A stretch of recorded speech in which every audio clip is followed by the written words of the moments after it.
La hora de Maquiavelo. Para conocer a los que están detrás del poder.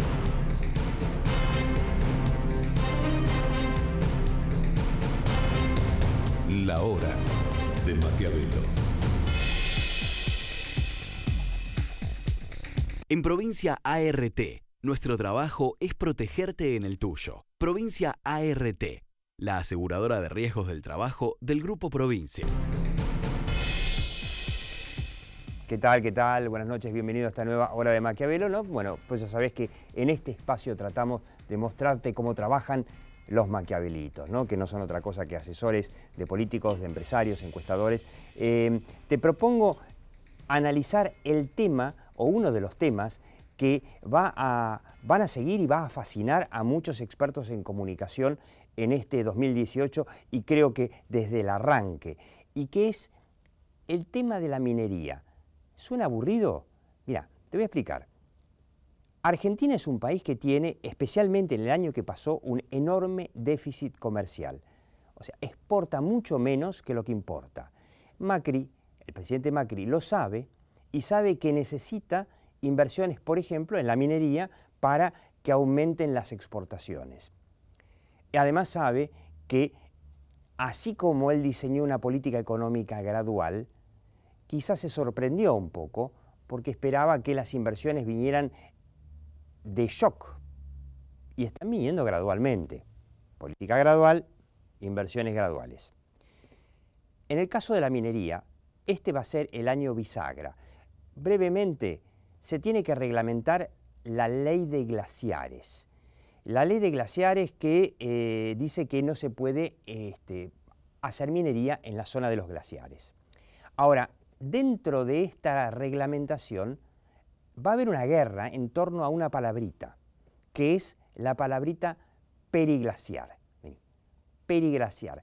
Periglaciar. Anda aprendiéndotela porque durante 2018 la vas a escuchar muchas veces. Y es que todos estamos de acuerdo en que a los glaciares no hay que tocarlos, pero después hay que definir qué es periglaciar, si cualquier manchoncito de nieve que pueda haber en la cordillera es periglaciar y no se puede hacer minería. Si es así, no va a haber prácticamente minería en Argentina. Y la realidad es que la Argentina es un país muy rico en minerales y todavía insuficientemente explotado.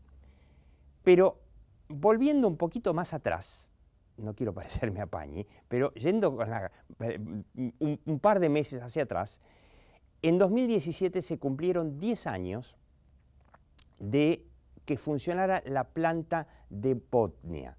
¿Te acordás de Botnia? Esa papelera uruguaya que ahora se llama distinto, se llama UPM, que, bueno, Argentina, no sé si tenemos ahí, bueno, ahí está la planta, que está en Fray Ventos, enfrente justamente de Gualeguaychú, Entre Ríos. Los que tienen más de 30 más o menos recordarán el bolonqui que se armó en donde el gobernador por entonces kirchnerista Busti y el presidente de entonces Néstor Kirchner hicieron lo que en su momento llamamos en la hora de Maquiavelo, jugaron de aprendices de hechiceros. Acá tenemos las protestas que cortaron el puente binacional que unía Argentina con Uruguay, lo cortaron durante 3 años. Vení, te repito por si no te acordabas. Durante 3 años cortaron el puente binacional en protesta por una papelera que decían que iba a contaminar y que iba a destruir la Argentina. Bueno, se cumplieron 10 años justamente desde que funciona esa papelera y todos los estudios que hicieron de contaminación descubrieron que no solamente no se cumplió ninguno de los pronósticos apocalípticos que habían hecho, sino que encima hasta descubrieron que la que contaminaba el río Uruguay era Gualeguaychú y no Fray Ventos y no la papelera. ¿Por qué vamos al pasado y a mencionar estos 10 años de esta papelera que movilizó al país y que casi nos lleva a una guerra con Uruguay? Que recién cuando asumió el presidente Macri se superó el conflicto completamente con el Uruguay. Porque Argentina finalmente se convirtió en un país antipapeleras y gracias a que la papelera finalmente que se iba a instalar en realidad en Entre Ríos se instaló en Uruguay, Ahora Uruguay tiene una industria pujante y floreciente de pasta celulósica, que Argentina no tiene. Entonces la pregunta que nos hacemos es si este ejemplo se puede llegar a repetir cuando se debata la ley de glaciares que puede o no terminar o favorecer a las inversiones mineras. Sumamente interesante porque de este debate depende de que quizás en los próximos años Argentina sea un país que exporte tantos minerales como Chile, por ejemplo, que exporta 10 veces más que Argentina, y que pueda, con la minería, bueno, lograr equilibrar las cuentas de Argentina que, como decíamos, tiene un enorme déficit comercial que es insostenible. Vamos a hablar con dos expertos, con uno que es el que estuvo solito al frente de la batalla para defender a Botnia de la ridiculez que habían armado. Yo no sé si tenemos ahí un videíto, un segundo, no lo vi, lo habíamos separado, de la película Fantasía. Ahí está Mickey Mouse en la película Fantasía. Yo quiero que lo vean, porque esto es lo que hicieron el presidente Kirchner con el presidente Busti, ¿no? Hacer de aprendiz de hechicero. Ahí tenemos el pasaje ese famoso, no sé si está la música tan famosa de Paul Dukas, a ver, ¿se puede escuchar?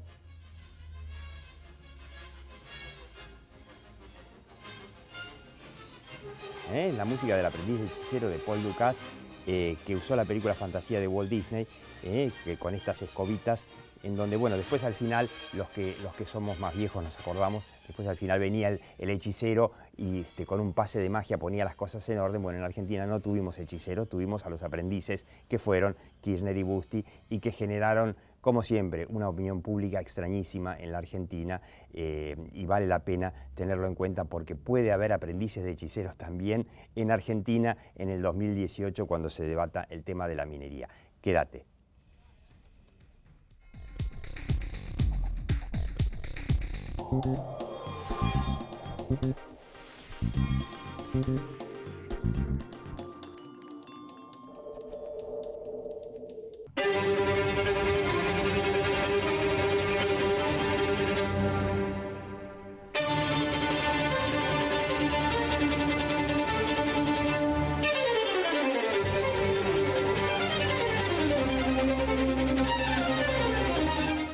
Con Veladero, produciendo desde hace 10 años en San Juan.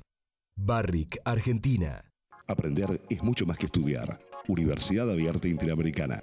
www.uy.edu.ar. El futuro sos vos. ¡Qué bala, Claudia! Somos la pareja de Galicia. Imagínate si fuéramos la pareja de los perfumes. La sensualité. La ridiculité.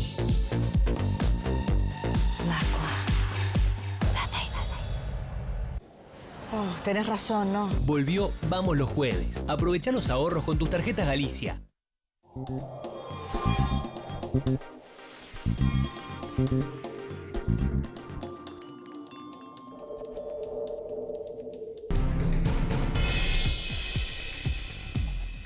Bueno, un lujo. Lo tenemos a Aldo Leporati, nada menos, de la consultora de comunicación Porter Novelli, que, a ver si lo tenemos ahí, una imagen de Aldo tomando un vasito de agua enfrente de la planta de Botnia. Ahí está, un traguito para demostrar pureza. Esto salió, no me acuerdo en qué diario.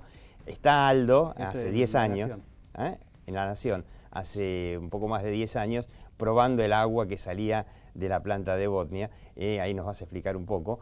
Y lo tenemos a Daniel Bosque, que es el director de un newsletter que es el más importante de la industria minera en Argentina, que se llama Mining Press, perdón, que es uno de los que más sabe, ¿no?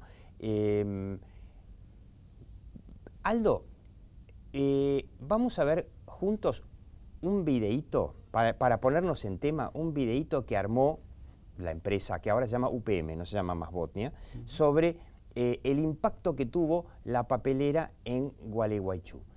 Te pido que te tome, perdón, en Fray Bentos, todo lo contrario, y que no tuvo en Gualeguaychú, en Entre Ríos, donde originalmente, porque esto hay que decirlo, donde originalmente se iba a instalar la planta. Lo que pasa es que me parece que ahí hubo un gobernador que les pidió, digamos, algo a los finlandeses de Botnia que no podían cumplir, y entonces, claro, en Uruguay no le pidieron nada y fueron a Uruguay al final. Y por eso dicen muchos que el gobernador Busti no era ambientalista. Se volvió ambientalista porque se sintió despechado, dicen. Dijo el Wall Street Journal, no sé si será así. Veamos un segundito. Mi nombre es Walter Isidro Latapié y me dice Chiquito. Vine a trabajar a Frevento en el año 1964 y me acuerdo dos momentos que hubo incremento comercial en Frevento. Uno es cuando se hizo el puente y el otro ahora cuando se hizo UPM. A mí lo que me gusta es la cocina. Trabajé como empleada de cocina 40 años, hasta que a los 58 años tuve mi primer restaurante. La llegada de la planta de celulosa fue lo que me empujó a hacerla. En los 40 años de trabajo comercial que nosotros hemos tenido y hemos vivido, nunca ha habido un crecimiento económico como el actual. Antes era todo muy chato. Acá en Frevento no había tanto movimiento. Nadie sabía lo que se venía. No estábamos preparados. La verdad, cuando nos enteramos que la planta se iba a instalar en Frevento, pensábamos, ¿será cierto que se viene a instalar una planta de ese porte, de esa inversión, en Frevento? Después la cosa cambió. Cuando empezó la construcción de la planta, superó todo. La verdad que la diferencia de los emprendimientos en Fraiventos, una vez comenzó... Bueno, el mensaje está muy claro. Este progreso que hubo en Fraiventos debería haber estado originalmente en Entre Ríos. Y Aldo, creo que Entre Ríos prohíbe incluso la industria, toda exportación que tuviera que ver con el papel y con la madera a Uruguay. Esto fue así hasta que el gobernador entrerriano nuevo y toda la legislación por mayoría en Entre Ríos votó que se anulara esa ley, que se llamaba la ley de la madera, y hoy Entre Ríos puede exportar rollizos y puede exportar los chips de madera a cualquier parte del mundo, porque el gobernador decía, nosotros estamos saliendo al mundo a ofrecer nuestros productos y tenemos leyes que prohíben la exportación de nuestros productos, algo... Bueno, por lo menos le queda a Entre Ríos el poder vender, aunque sea un poquito de madera, para que se haga. Pero el progreso fue del otro lado. Ahora, yo me pregunto, este ejemplo, con esta locura, este delirio que fue lo de Botnia, que ahora los argentinos creo que como que lo tratan de olvidar, porque el único que lo recordó realmente recientemente fue Aldo Leporati, porque estaba ahí tratando de comunicar algo a un país que no quería oír. ¿Podría repetirse esto con la minería? O sea, que nos perdamos esto porque de repente pues dicen que en el gobierno mismo no la tienen muy clara de qué lado quieren estar. Que Lilita Carrió ya dijo, si hay que reglamentar la ley de glaciares con toda la rigidez, y si no va a haber minería, no va a haber. Todo un tema.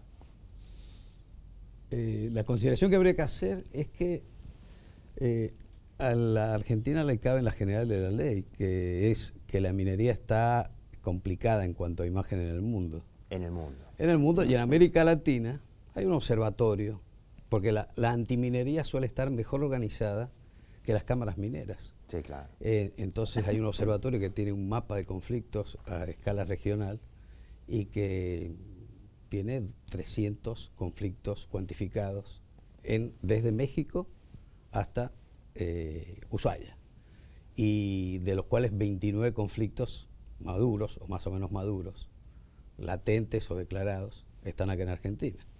Y dentro de eso ha habido un cambio, que el cambio ha sido que con este nuevo gobierno hay una vocación minera declarada, que hay una coherencia con que se han sacado las cortapisas, el cepo, la liquidación libre, toda una serie de cosas que facilita que la inversión minera pueda volver a la Argentina. Ahora, el tema de glaciares es un tema que es bastante opinable, con el famoso tema de vos lo estuviste describiendo bien, los glaciares de escombro, los periglaciares. Hay que haber que definir qué es un glaciar y qué hay que proteger y qué no. Dos recetas posibles dentro del gobierno. Una que decía, vamos a reglamentar. Entonces, como quien diría, con un debate de baja intensidad. Y ha triunfado en el gobierno, al parecer, no, vamos de una vez por todas, vamos a abordar y lo vamos a llevar al Parlamento.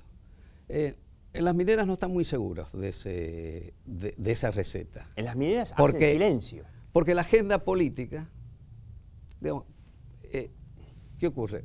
lo que siempre se dice en la minería. Como es un negocio en muy lenta maduración, normalmente la política lo acompaña hasta donde ve el rédito. Es decir, si vos comienzas a explorar hasta que madura una mina, pasan 20 años. El gobierno que autoriza no lo ve. Si empiezas a construir una mina, pasan 4 o 5 años. El gobierno que avala no lo ve, no lo capitaliza. Entonces, cuando sobrevienen los grupos de presión, que están bastante organizados, cambia la foto por la película, comienza a perder en términos de opinión pública con el tema del cianuro, del agua, de los glaciares, etcétera, y ahí es muy fácil que la política le dé la espalda a la minería. Claro, porque además está el problema que Macri supuestamente, así como bajó algunas retenciones al campo, no a la soja, pues a la soja menos, a algunos cereales, también le bajó impuestos a la minería. Y claro, las inversiones mineras no han sido un boom. Entonces la izquierda lo señala a Macri y le dice, ah, no, pero ¿cómo? Le bajaron los impuestos a la minería y no hubo un boom de inversiones. Me parece, o me equivoco, Daniel Bosque, que por ahí estaban esperando a ver cómo se iba a reglamentar la ley de glaciares para decir, acá vamos a enterrar la plata. No, con el boom de inversiones hay algo que no se habla, pero no hay que reglamentar ninguna ley ni nada, y es las plantas de celulosa que están a la espera de invertir en Corrientes y en Entre Ríos. ¿Vos sabés que en Corrientes hay para instalar 3 plantas de Botnia? 3.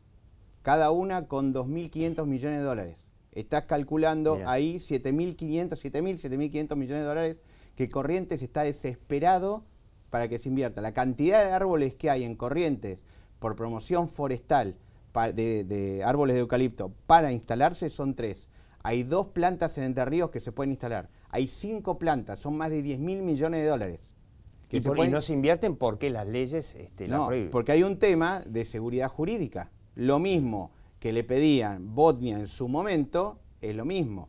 Y hay algo... Que le pedía Botnia a Argentina. Claro, porque yo no voy a invertir, en ese momento eran 1.500 millones, hoy las plantas son mucho más grandes, entonces pues hay un desarrollo tecnológico que por el mismo consumo de agua se puede hacer una planta casi el doble de tamaño, porque han pasado 10 años, pero algo que la gente en Argentina no sabe, acá enfrente de la costa de San Isidro, a 40 kilómetros sobre la zona de Conchillas en Uruguay, hay una planta que es una vez y media más grande que la de Botnia UPM. Sí, claro. Se llama Montes del Plata, cualquiera la puede ver, en Conchillas. ¿Alguien sabe que está la planta? No, está produciendo hace casi 2 años.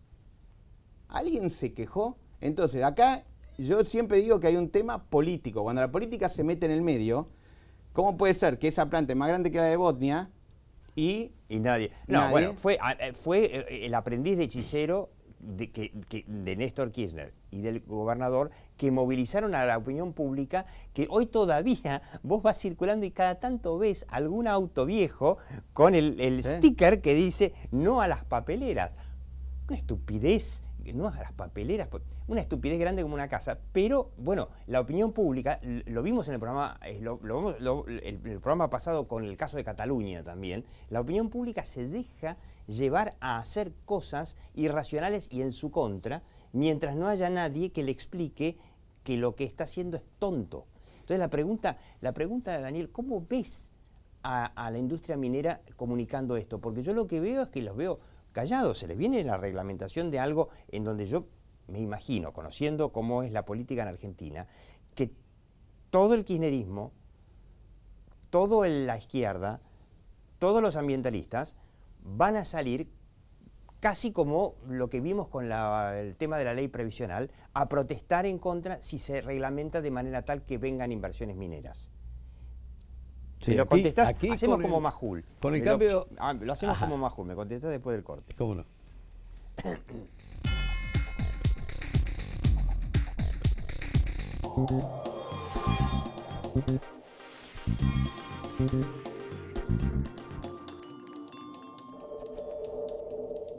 Diez de cada 10 mujeres quieren el mejor seguro para su auto, con precios especiales y el mejor servicio. Provincia Seguros, una empresa del Grupo Provincia.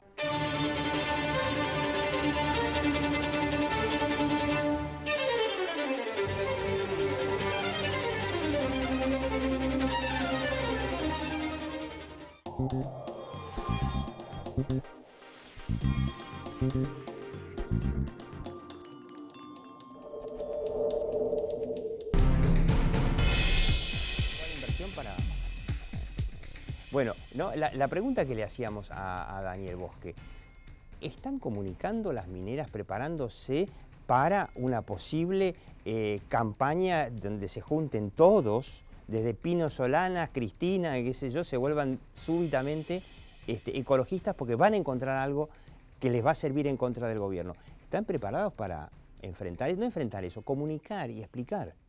Te decía que en algún momento, cuando ha habido este cambio de gobierno, y a las mineras se les ha, por ejemplo, sacado el tema de retenciones, que ha sido un tema polémico de cara a la opinión pública. Y eso alargó la vida de un rosario de minas que vienen en franco decrecimiento, que van al fin de su vida útil. Es decir, si no hubiera sido por esto, dicen las mineras, muestran y dice el gobierno, sostiene el gobierno, que Cerro Vanguardia, Alumbrera, Pirquitas, Casposo, una serie de minas, ya habrían cerrado mucho antes, ante el espejo, porque la Argentina, ese es el problema, que es en un momento, por razones nacionales e internacionales, separó el círculo virtuoso de apertura de nuevas minas metalíferas. Ahora bien, esto en un momento nosotros editorializamos que gobierno y empresas, y cámaras empresarias mineras, parecieran una reunión del Club de los Tímidos, salgan ustedes, salgan ustedes, salgan ustedes. Nadie sale. Al final nadie ha salido. Eso se ha dicho después, pero no oportunamente, sino reactivamente a aquella intentona de restaurar las retenciones que hubo a fin del año del 2016, en esa alianza que duró muy poco tiempo entre Kicillof y Massa, ¿cierto? Que fue la ruptura, ¿cierto?, de ese consenso inicial que había habido entre el Frente Renovador y el macrismo. Ahora, los números de las mineras están bastante claros y los del gobierno también. ¿Cuál es el problema? Es la incapacidad para llegar al gran público y para hacer creíbles, ¿cierto?, una serie de mensajes acerca del derrame económico y no del derrame de cianuro. Porque ese es el otro problema que ha tenido la minería en la Argentina, que ha habido un antes y un después de los famosos casos de Veladero. Los casos de Veladero marcaron el fin de un estatus, ¿cierto? Que decir, esto no puede ocurrir, no, esto puede ocurrir. Con lo cual, mineras y Estado, no gobierno y Estado, y estados provinciales y municipales han debido hacer el debido aprendizaje de que hay que hacer y parecer, de hay que controlar y controlarse. Claro, y el argentino en general es un tipo que sospecha de todo y que me imagino que debe suponer que el Estado no está en condiciones de controlar nada. Entonces, ante la duda de que el Estado no pueda controlar nada, el argentino dice, no me pongan la minería, ¿no? Bueno, es que por ejemplo, brevemente con lo de Veladero, entre el primer derrame que hubo, donde se escondió bajo la alfombra, ¿cierto?, por una forma de hacer política y de hacer comunicación, y el último derrame, ¿cierto?, donde gobierno y empresa habían adoptado otra tesitura, que eso derivó luego en la entrada de los chinos en Veladero, claro, hoy la empresa, y una fuerte inversión, y una reingeniería, ¿cierto?, y una cosa muy proactiva de trabajar con la gente, con las comunidades, ¿cierto?, y de puerta abierta, y de invertir notoriamente en la mina. Bueno, hay un antes y un después, y hay una forma de hacer las cosas y otra forma de hacer las cosas. Lo que no cabe ahora en la minería, mal que le pese a la minería, es que el negocio hoy está muy condicionado por la lupa de la sociedad y porque dentro de las extractivas es la más mirada. ¿Qué le recomendarían, para cerrar en estos últimos 2 minutos, qué les recomendarían al gobierno para que la minería no sea otra Botnia? Y yo te recomiendo, si lo estás viendo por televisión, a la hora de Maquiavelo, que te metas a rever el video en donde los tipos de Fraivento ni se imaginaban la bonanza que iban a recibir cuando finalmente Botnia decidió instalarse, o no le quedó otra que instalarse en Uruguay y no en Argentina. ¿Qué se le podría recomendar al gobierno y a las mineras? Básicamente es que la gente, como él bien decía Daniel, la opinión pública entienda lo que es la industria, esté consciente. Lo que hizo la planta de Botnia, el gobierno uruguayo en Fraivento, fue explicar Por eso no hubo conflicto dentro de Fray Bentos y muy poco conflicto en Uruguay, que cuando empezaron a entender que lo que el gobierno decía y que la empresa decía era real, esa credibilidad que es mayor a las autoridades en Uruguay que en Argentina, algo bien. Ahí ese es un tema, ¿no? Entonces, que estamos hablando decían, de Uruguay, que tiene, digamos, menos historial de relatos y corrupciones que la Argentina. Entonces, la gente era esperar y ver, esperar y ver. El tema en la Argentina es que la gente ya cuando la empresa llega o el gobierno llega a comunicar, ya todos los grupos anti ya comunicaron cualquier cosa. Como dijo Daniel Bosque, están mucho mejor organizados. Pero están mucho más adelantados. Entonces, ya cuando vos a alguien le vas a decir algo, ya irrita. Cualquier cosa que venga, que ya no te no creen va a pasar más. nada, Ya no te creen nada. más. Por eso la pregunta es, para terminar, Daniel Bosque, ¿está bien el silencio que están haciendo tanto la minería como el gobierno en torno a este debate que se va a venir en el 2018, que es sobre la ley de glaciares? A mí el silencio no me preocupa, a mí me preocupa más cierta estructura mental. Uno siempre el consejo que les da es, imagínense el peor de los escenarios. Y además, imagínense un escenario donde ustedes están corriendo con muletas y los otros, el antagonista, es alguien que se entrena todos los días. Eso es lo que pasa hoy con las redes sociales. Como se dice muchas veces, la primavera árabe fue por Twitter. Claro. Y el derrame de Veladero se le ganó la curva a Barrick por WhatsApp. Entonces, mientras la empresa y los gobiernos van en muletas, discuten claro, cómo comunicar, si es prudente comunicar, y van claro, a las casas hoy matrices. la tesitura es mejor no van, comunicar porque en estos momentos claro, ni el gobierno internamente la tiene del todo clara. Imaginarse la tormenta milenaria, ¿cierto? Es decir, el ciclón bomba, no es un mal ejercicio. No es un mal porque ejercicio. Siempre hay que decir, ¿y si falla? Y lo que puede fallar, más allá de lo técnico, lo que falla recurrentemente en la minería y en la minería argentina es la comunicación. La comunicación. El prestigio, la marca. Yo me imagino, Aldo Leporati, Daniel Bosque, que en estos momentos el kirchnerismo que está desesperadamente buscando temas para jorobar al gobierno, va a encontrar en el tema de la minería el argumento perfecto. La pregunta es, ¿el gobierno va a comunicar cómo en el caso de la reforma jubilatoria, a último momento, poco y nada, o va a hacer una política de comunicación más proactiva, previniendo y explicando los beneficios que tiene la minería? Obviamente, toda actividad humana contamina, eso está claro. Aldo Leporati, bueno, el hombre que ahí solo, con un escarbadiente frente al mundo, comunicó hace 10 años para Botnia, y el progreso se fue a Fray Bentos. Y Daniel Bosque, muchísimas gracias, siga viendo La Hora de Maquiavelo.